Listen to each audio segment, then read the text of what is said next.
Previously, we learned about strong acids, strong bases, and weak bases, and we figured out how we can predict if a solution is acidic or basic, and then go ahead and calculate that pH. In this video, we're going to start thinking more about some of the chemical reactions that acids and bases can undergo. And we're going to focus primarily on what are known as neutralization reactions.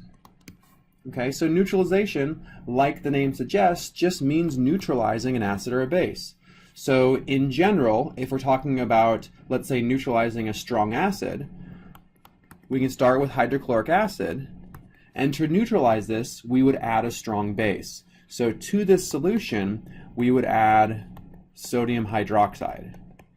So sodium hydroxide is a strong base, hydrochloric acid is a strong acid, and then when they're mixed together, then the hydroxide will react with the proton and we generate water. And we make the salt, sodium chloride.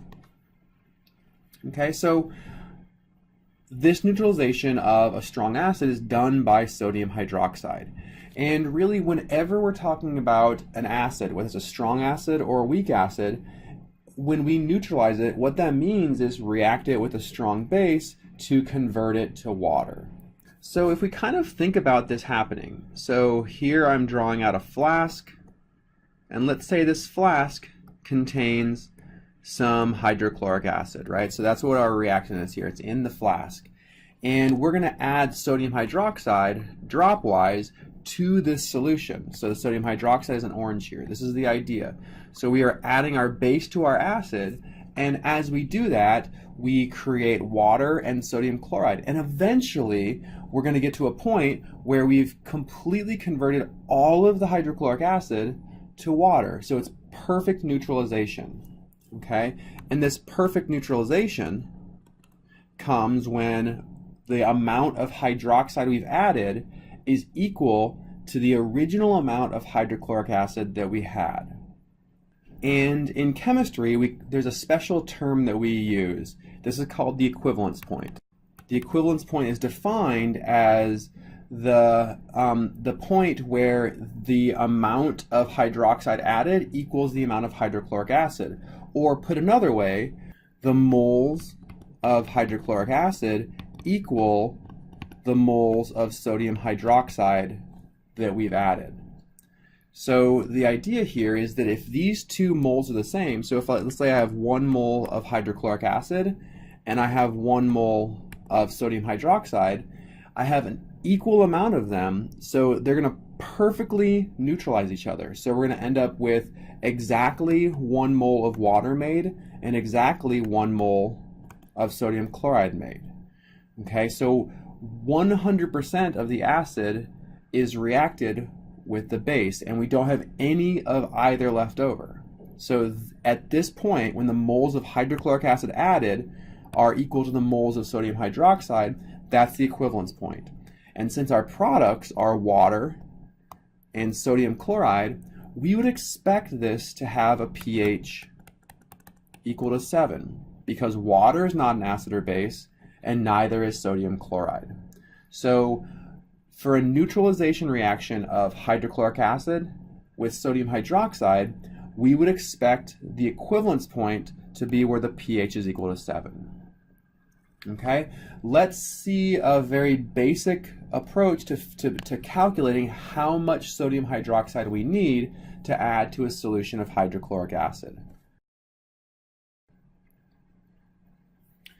Okay, so let's say that we have exactly 1 liter of 0.5 molar hydrochloric acid. All right, and what we want to know is how much 1 molar sodium hydroxide is needed to neutralize the acid.